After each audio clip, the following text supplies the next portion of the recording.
Yes, this is episode 14. Episode 14 of Ask the Expert. We have had 13 experts so far, and today it's a 2-for-1. And of course, this is Alex's show. So Alex, I'm going to hand it over to you. Thank you very much. I'm so excited to have two of my really great friends in the industry here to join us on this amazing mid-year market roundtable. And without further ado, let me introduce Gary Katz, a spectacular real estate attorney, and Danny Sassoon, a spectacular mortgage banker at Citizens Bank. Thank you guys so much for being here. I'm going to be doing a lot of talking during this show, and I want you guys just to speak a little bit and tell us a little bit more about yourselves, who you are, how long you've been in the business, any personal details you want to share if you have a baby or an amazing apartment. And let's get started with Danny. Awesome. Thanks, Alex. Hey, everybody. Again, I'm Danny Sassoon. I am a residential mortgage loan officer with Citizens Bank. I've been with Citizens now for a year, but I'm coming up on my 10-year anniversary in the mortgage business next month. Crazy how time flies. And the last year with Citizens was amazing for me professionally, just making that switch. I was previously a mortgage broker and now working for one bank directly. I made the better choice and really super excited. Personally, Alex mentioned I have a 2.5-year-old son. His name is Ralph. Drives me crazy, but in a good way. I'm sure, without a doubt. Gary, tell us more about yourself. Hi, everybody. Alex, thank you for having me. My name is Gary Katz. I'm a residential real estate transaction attorney. I've been practicing now for about 13 years. My first 9 or 10 years I spent working with my parents, who have a combined 80 years in the business. Well, now probably closer to 90. But so I learned from the best. Residential transactions are all I do. And I'm excited to be here today. Yeah, terrific. Literally, That's Gary has real estate in his blood.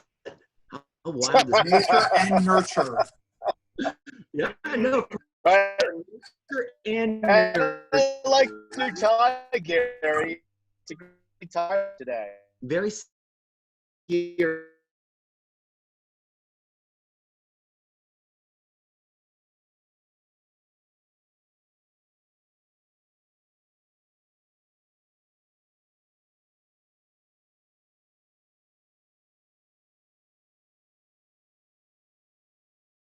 Case. I mentioned it so many times that we had spring 1.0. We had an early spring in January and February where it was shaping out to be one of the busier real estate seasons I've ever seen in my time doing this.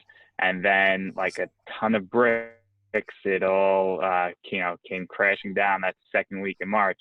But we'll talk about it. It's picked back up, but January through beginning of March were as hot as it could have been. Yeah, and that's great. And, just to speak from our experience, we definitely felt like the market ticked up at the very end of 2018. And a lot of times people read newspapers, 2019. read articles. And if you remember in October. 2019. 2019. I don't even know what year it is. I've been working so much. I know. I'll get into that in a second. But yeah, at the very end of 2019, the New York Times had this article in October that announced to the world that Manhattan was now a buyer's market. And I think that got a lot of people out into the marketplace to buy. And the New Year's resolution is, here I'm going to buy.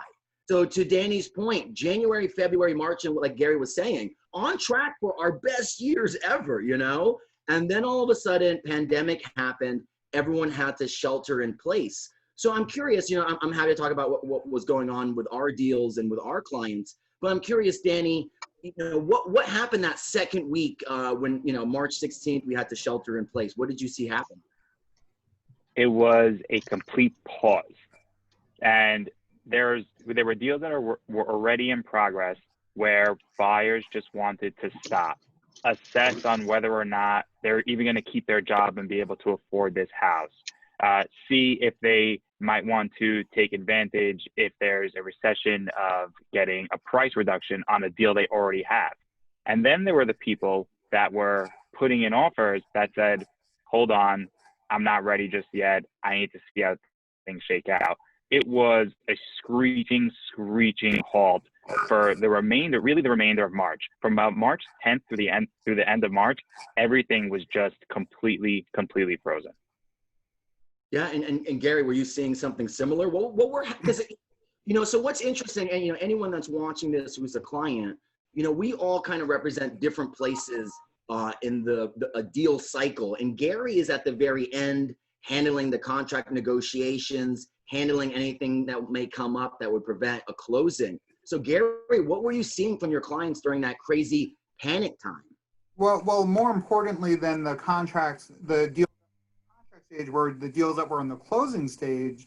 And I was in a very tricky position on all my deals because some deals I represent the buyer, some deals I represent the seller. The sellers didn't care that the building wouldn't allow a move in. The buyers did care. So I was making arguments against myself depending on what file I'm working on. But basically, towards the end of March, everything did come to a freeze. Managing agents wouldn't do closings. But the bigger issue was we spent the first 3 to 4 weeks thinking it was just going to be a temporary shutdown, that this was like almost like a mini vacation, and then everything would start back up in April. But then when it didn't, we had to figure out how we were going to conduct the closing.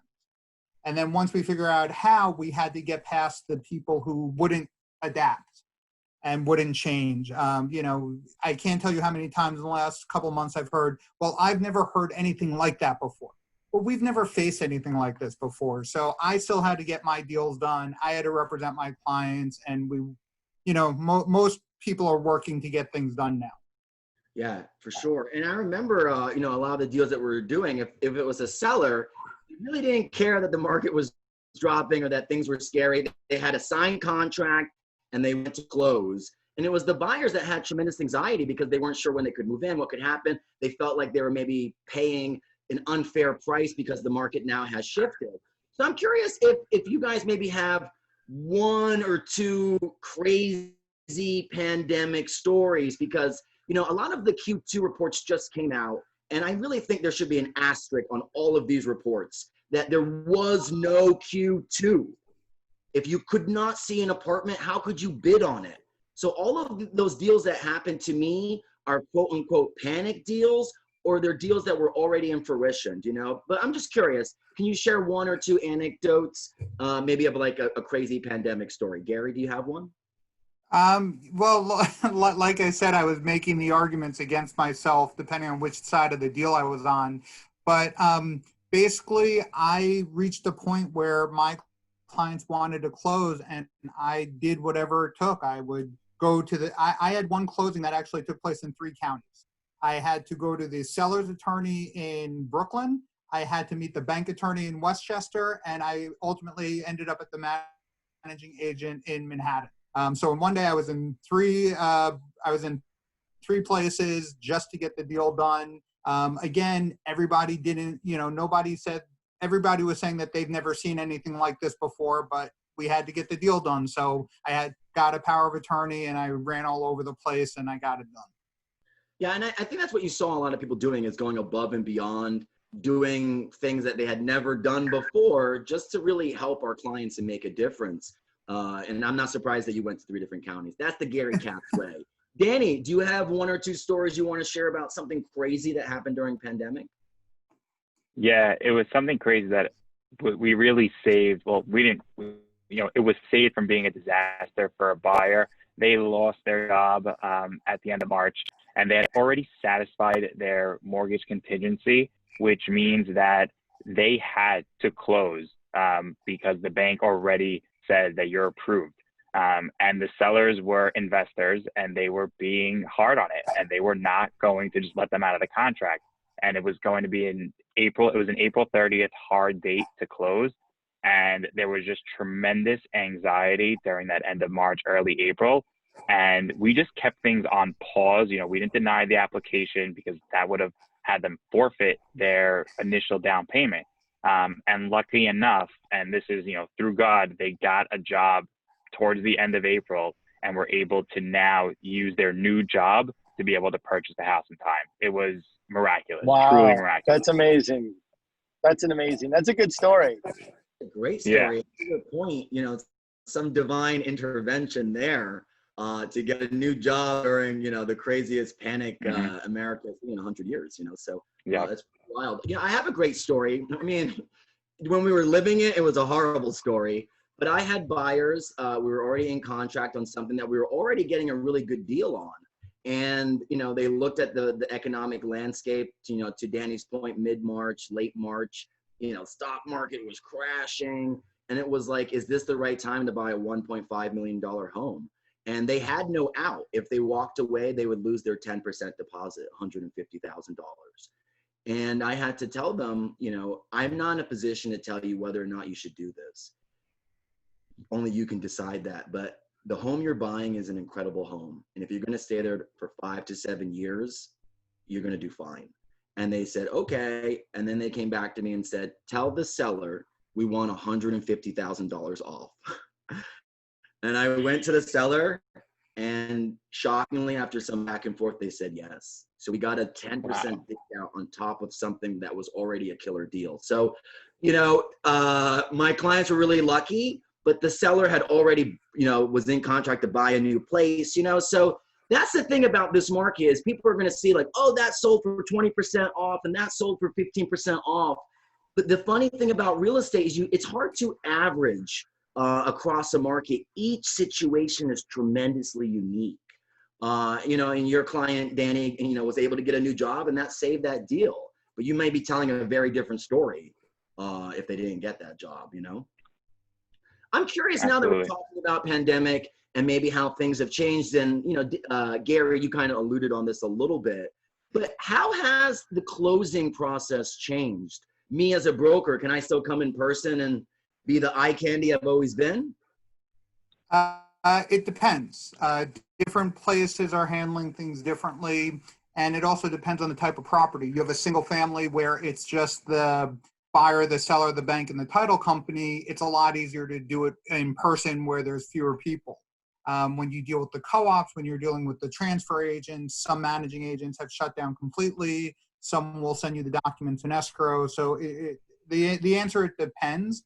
I'm shocked that you actually want to come to the closings because it's been my experience that the brokers have discovered that we'll wire them their commissions. So they have no need to show up at closings anymore except to drop off the bottle of champagne. Well said, Gary. I was about to say, I always come for the gifts, not for my check. Danny, how have you seen lending change? My understanding is that banks want you to have higher credit to put down more. Can you talk about that a little bit? Definitely. So I mentioned that screeching halt, that pause that happened in March. So what resulted from that was banks assessing how they want to now lend going forward. Because of all the jobs lost in March, banks were actually facing a record number of defaulted mortgages. So they wanted to make sure that going forward, the mortgages that are coming in are going to be safe mortgages and that they can count on getting repaid. So as a result, banks really tightened up their guidelines starting around April and even through June, where certain banks want higher credit scores, like you said, Alex. Certain banks will want you to put a little bit more money down. But really where it's universal, where you're seeing the most kind of scrutiny is assessing buyers' income and assets, because that's what shifted most and that's what's been most volatile. Specifically, anybody that owns a business or has any type of variable income that is not very easily predicted. So if somebody, for example, a restaurant owner who might have been, doing amazing January through March, but then had to shut down, they are now assessed much differently than they were previously. And where the banks are sort of taking a stance now is that they're going to wait at least 2 to 4 months to make sure that businesses are back on their feet before saying, okay, it's been a month and you got back to work in June. That's not just going to be enough to make up for your lack of business in March, April, and May. We want you to be back on your feet for at least 2 to 4 months. That's where it's really gotten to be the most scrutinized. Yeah, that makes a lot of sense. You know, banks don't want to take on risk. They, you know, they like certainty and confidence. So that makes a lot of sense to me. So if I have a client who says to me, I have a pre-approval from February, I'm fine. What should I say to them? You should say that from February, you should say, even if you had it from May, you would need to get it updated. It is by the minute these days. It's so important because different lenders are changing things differently. So whereas somebody may have been pre-approved by a certain bank in February, that bank may have changed their guidelines where a different bank might still allow them to get approved. So for example, if somebody planned on buying a condo and putting down 10% and they were pre-approved in February, they may have had 10 different banks to choose from to put down that 10%. However, now it's very likely that 7 out of those 10 banks won't even allow them to put down 10% anymore. So if that's still within their means and still something they want to do, they may need to go get pre-approved with a new bank. Yeah, I mean, that's a great point. You know, me and Gary were actually working on a deal that completely exploded, you know, in the middle of March during that panic because our buyer was getting, you know, non-traditional financing. And literally when, you know, the bottom dropped out, the bank pulled out completely, you know. And to Gary's credit, he was able to get the buyer his full deposit back. I want to talk to you, Gary, about some of the new legal language that has been added to contracts. I've heard of a COVID clause, and I've also heard of a funding contingency.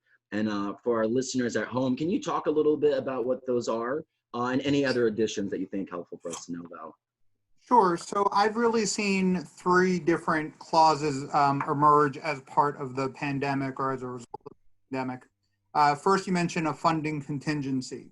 So generally speaking, when we sign a contract, if there's a contingency, it is just that we get a mortgage commitment letter. It's not that the bank will actually go through with the mortgage. And I think Danny sort of alluded to it earlier that when you're dealing with people's jobs, livelihood, basically anything having to do with the apartment, once all the conditions having to do with the apartment or the building have been met, now you have a firm commitment letter. Now, if the bottom falls out, you lose your job or you want to walk away, now you cannot walk away because you have a firm commitment letter and your down payment is at risk. What a funding contingency does is it adds language that says if you receive your commitment letter and then the lender decides not to fund for any reason, that you will get your down payment back. So that's been one. The other one is a force majeure contract, or a clause which just generally talks about if the closing is adjourned for any reason, if you can't move in, if your lender delays things, if the management delays things, the board doesn't interview you in time as a result of the COVID thing, it's considered force majeure, which means act for control and act of God type stuff that you no longer have to be responsible for. And then the final, you mentioned a COVID one. It's basically a combination of the two, and it will specifically say what is allowed and isn't allowed as a result of COVID. So the parties can adjourn the closing as a result of COVID. If they fail to fund the loan because of COVID, anything, basically all 3 of them are saying the same thing and are working towards the same goal, but they are just phrased a little bit different. Great, that's super helpful. Now, I'm curious because I definitely was in a couple of different situations over the past 3 months where I had a client say something like, if they don't close, I'll sue them. Let's litigate. I'm sure, Gary, in your position, you've heard some clients say that. What would you say to someone that says, I'm going to sue them? What do you think? Is that a good idea? Again, it all depends on the circumstances. You know, when you have a buyer, when you have a purchaser threatening to sue the seller, I mean, there's no point in doing that because you still want the apartment. They still want to sell you the apartment. Maybe they need a little more time to move out. But really, the only arrow you have in your quiver is to sue them for your down payment back. Now you still don't have a place to live. You still need a place to go. I generally try to avoid litigation. When the harder issue is the sellers, when the buyers get delayed, because a lot of these contracts were signed and prepared and negotiated before the COVID clauses, before the force majeure clauses. So you did have a timeline that you had to adhere to. But again, if you're a seller suing a client, unless you're talking big contract deposits, you're going to spend $50,000 litigating over a $60,000 down payment. It doesn't make financial sense. So for the most part, you try to work with people and you do the best you can to avoid litigation. Yeah, that's great advice. That's what I've been hearing from almost everyone is, be calm, cool, collected, collegial, and collaborative. There is a way to figure out a solution without spending $50,000 in a year in litigation. Okay, so we spent a lot of time talking about the market earlier in the year, talking about the crazy pandemic, talking about how kind of things are shifting and changing. I want to talk about what you guys are seeing today. So I think Martin and myself can testify, and every real estate broker over the past 2 weeks since we began phase 2, June 22nd, this is hands down the busiest I've been in 14 years in New York City real estate. Okay. I'm curious, Danny, I think you said you're a little bit busy too. Can you tell us about that? Just a little bit. No, it is also the busiest I've ever been in my 10 years in the mortgage business. And it actually really affirms what I thought was going to happen in January, where we were going to have the busiest spring ever. And, I was optimistic in March, telling everybody, I just think it's going to be on pause. And then instead of us having a slow summer, we're going to have a very busy summer. And it's happening, and it's playing out exactly like that. And for me, it's even a little bit crazier because of some of the new rules that you guys have about showing apartments. So in the past, a buyer needed a pre-approval letter to submit an offer. So they needed to get vetted by a bank prior to submitting an offer. Now, because there's no more open houses where buyers can just come in the door with free will, they need to make appointments for the most part. And what I'm seeing is that brokers are requiring the buyers to have a pre-approval letter updated to even come in to see an appointment. So I have to tell you, my last 2 Fridays from 4 p.m. to 7 p.m. have been nonstop on the phone and doing pre-approvals for people that want to go see a place on Saturday and Sunday. And there's just so much activity because so many people feel somewhat settled in where they are, financially, and they're ready to make a move given how low mortgage interest rates are, because they are at record lows, and because of any type of price dip in maybe the area that they're looking in. Yeah, and a really great info for us. And I was talking to a brand new buyer last night, and I said to him, it's great that you're talking to someone like me, a real estate broker, but you need to talk to Danny and speak to a mortgage banker. And for the sake of anyone listening, we've been throwing this term around there, pre-approval. Can you just explain what that is for people that may not know? Absolutely. So a pre-approval is when a buyer gets vetted prior to looking into real estate or submitting an offer to find out how much of a loan they can afford and how much of a loan a bank will lend them and what purchase price they can seek. So it starts out with a conversation with a lender just to discuss your finances, discuss your goals, and then it gets verified by confirming all of your financial information with some paperwork, so some pay stubs and tax returns, proof of funds for your bank statements, and a credit report just to confirm how your credit is and what debt, if any, that you have. Once a lender has reviewed all of that, you are now going to be pre-approved for a price range. So if you're looking at a $500,000 apartment, $1 million apartment, you will have been pre-vetted for that. And once you're pre-vetted, a seller will now take you seriously, knowing that you can come through with your offer and the seller can be confident that you've already been vetted. Great info. Thank you for that. I want to move over to Gary. Gary is at the very end of a transaction. And because we were not able to show properties for 3 months, 3.5 months, no one could see something to put a bid on. So just Gary, what are you seeing right now in the marketplace on your end? So, Yes, I am a little bit behind the market, but you forget there are other places in New York State that are not New York City. I did see a lot of people attempting to flee.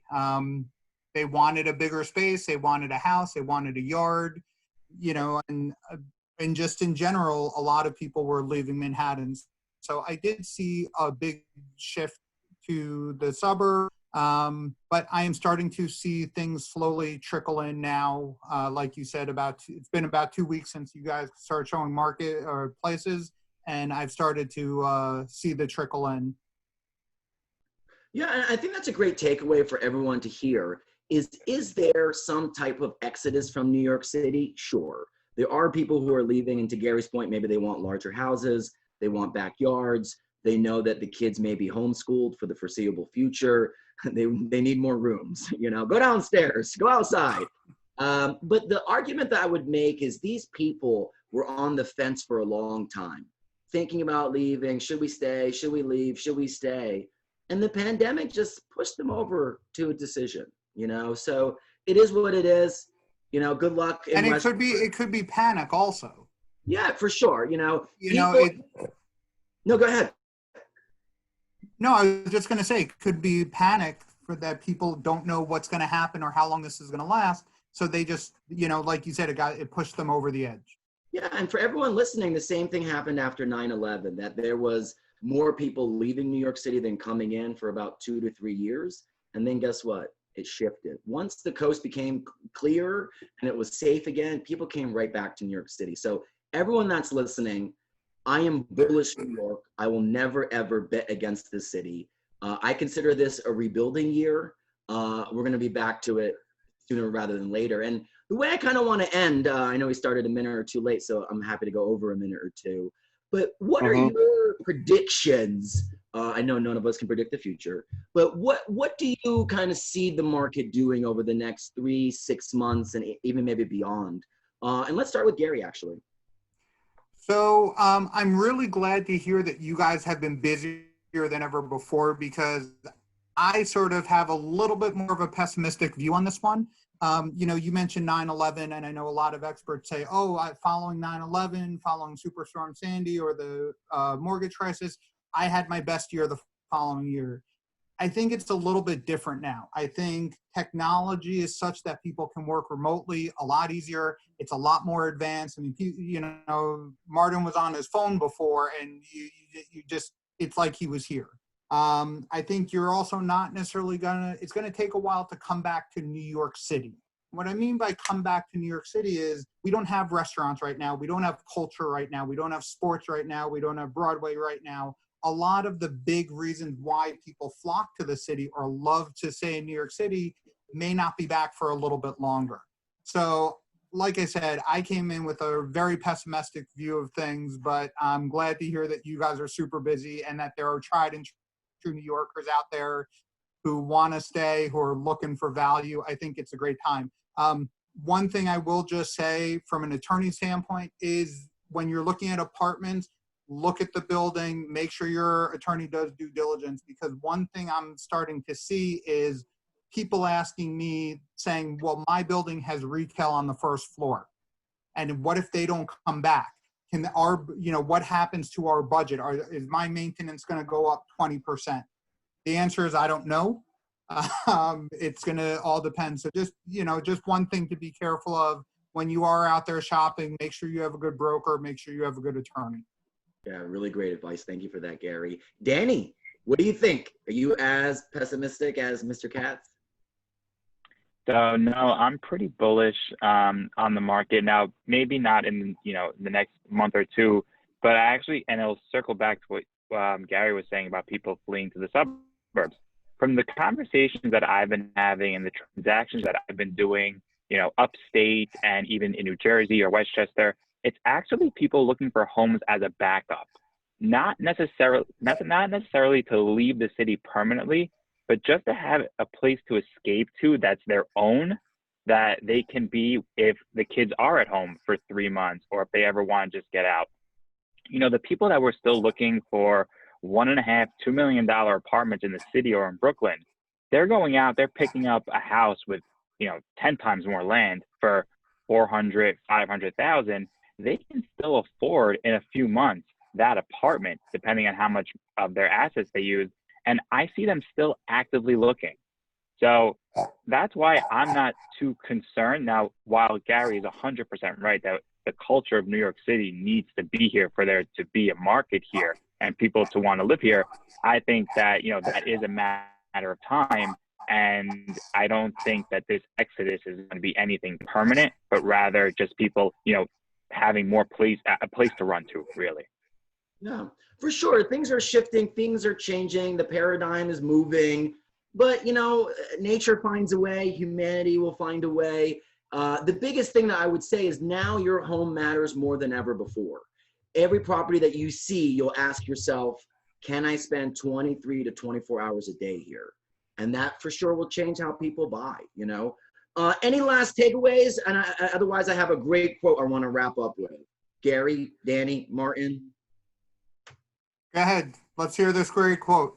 All right. So Martin's muted. He tried to say something. Martin, you want to say something? Do the quote. Do the quote. All right. Everyone get your pens out. All right. This is a great quote from an amazing investor who's been investing for a long time.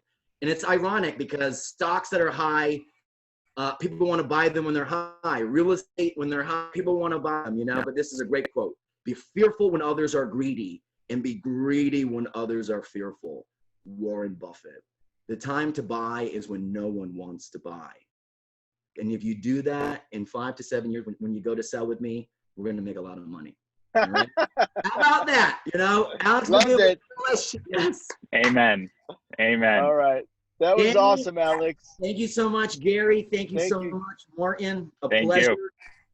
Yeah, guys, you were awesome. Thank you so much for joining us today. Well done. It's awesome. If you guys want a dream team, this is it right here, okay? Anyone that's listening, we'll send out Gary and Danny's info so you have. They're phenomenal professionals. And thank you guys so much for being on this call.